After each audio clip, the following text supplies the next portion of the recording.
Rogo-vos, pois, irmãos, pela compaixão de Deus, que apresenteis os vossos corpos como sacrifício vivo, santo e agradável a Deus. Aos Romanos 12, verso 1. Ministério Pão Vivo, direto ao assunto. Vem comigo. Na sequência daquilo que falamos ontem, quando a gente analisou o fato de que o nosso corpo é o santuário de Deus e que o Espírito Santo habita em nós. A gente já percebeu que Deus escolheu a parte principal de nossa vida, o nosso espírito. E este espírito, ele tem, ou seja, o espírito, ele tem o seu santuário, o seu templo, o Espírito Santo. O nosso espírito, a parte central, básica da ação de Deus em nós.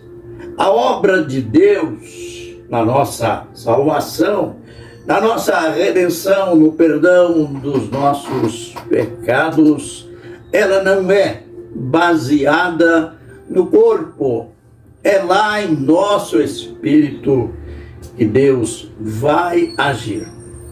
Por isso, ali, naquele diálogo com a mulher samaritana, que a gente já aprendeu ontem, a mulher estava confusa. Havia duas correntes doutrinárias em relação à adoração. Aliás, ao local da adoração. E ela queria saber uma definição do mestre. Ela estava diante daquele, embora ela ainda não sabia, ela estava diante daquele que era capaz de tudo. E então daria para ela a resposta adequada. E ficou para nós esta rica lição. Deus é Espírito. Bem, ele foi direto mostrando para ela a natureza de Deus.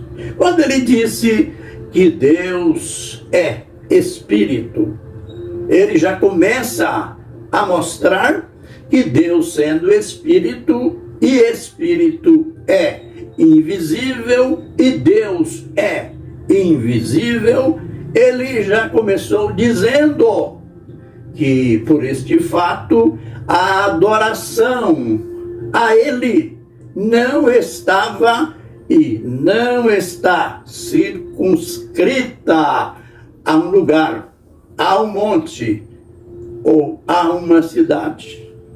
Que pena.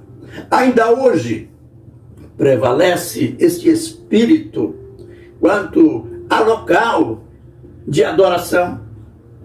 As pessoas continuam ainda viajando, indo longe e dizendo que vão encontrar Deus. Aliás, elas encontram seu Deus, aquele Deus fabricado pelas suas próprias mãos. Elas encontram ídolos. Por quê? Para encontrar Deus, já que Ele é Espírito, eu, você, encontramos Ele no nosso espírito.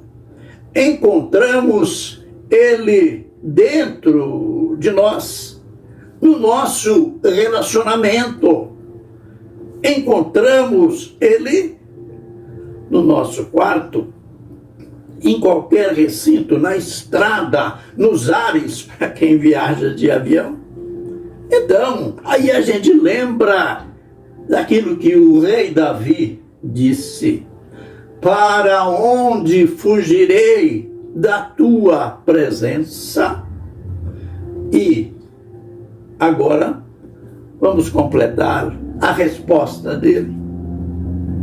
Deus é Espírito, e importa que os verdadeiros adoradores, veja, ele qualificou o adorador, os verdadeiros adoradores que o adorem, que adorem a ele em espírito e em verdade.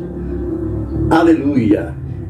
Esta a nossa responsabilidade.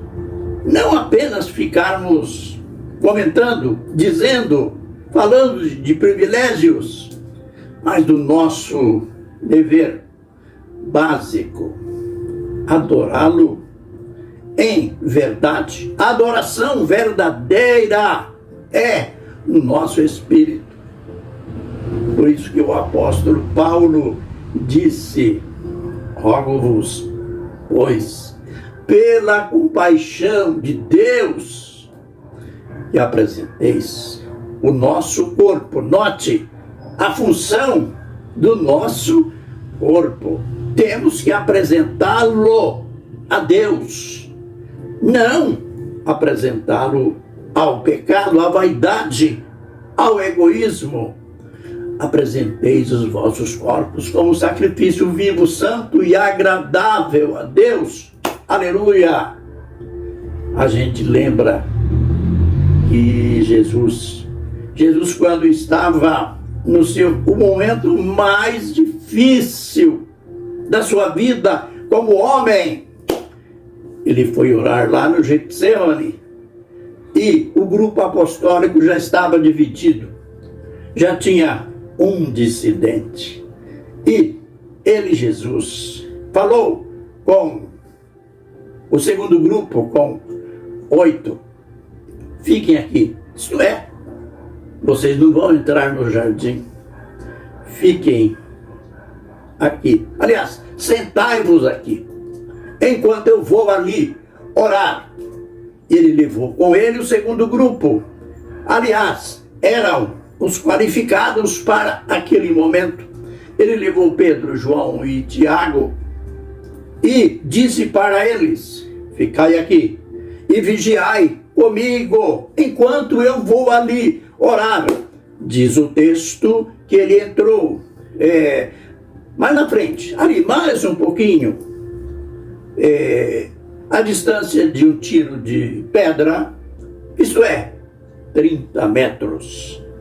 Ali então ele se prostra, mas antes ele disse para os discípulos: a minha alma está triste, a minha tristeza me leva quase à morte. Era terrível o momento dele, ele precisava se aliviar diante do Pai, mas ele queria a companhia daqueles que lhe eram íntimos.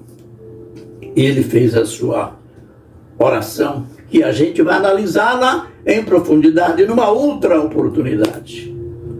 E depois de uma hora, ele volta, e para surpresa dele, os discípulos estavam dormindo. Aqueles que foram qualificados como mais íntimos, que tiveram o privilégio de entrar com ele na profundidade do jardim.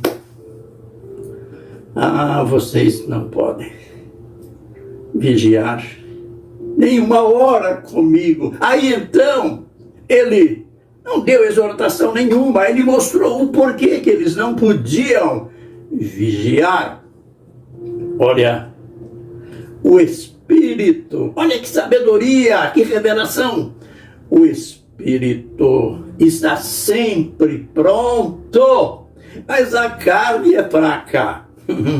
Existem pessoas, aliás, a maioria usa este texto para acobertar pecados, para se desculpar diante de um pecado cometido. Bem, eu fiz isso porque a carne é fraca. Jesus não estava dizendo nesse sentido.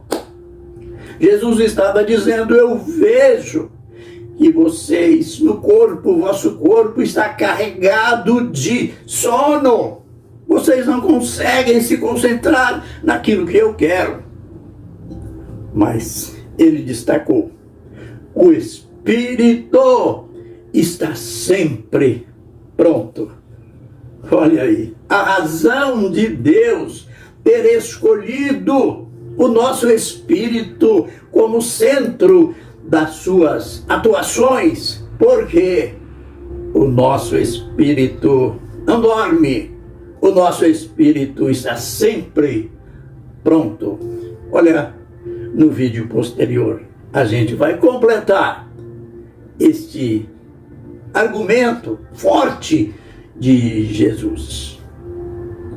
O espírito está sempre pronto, mas a carne é fraca.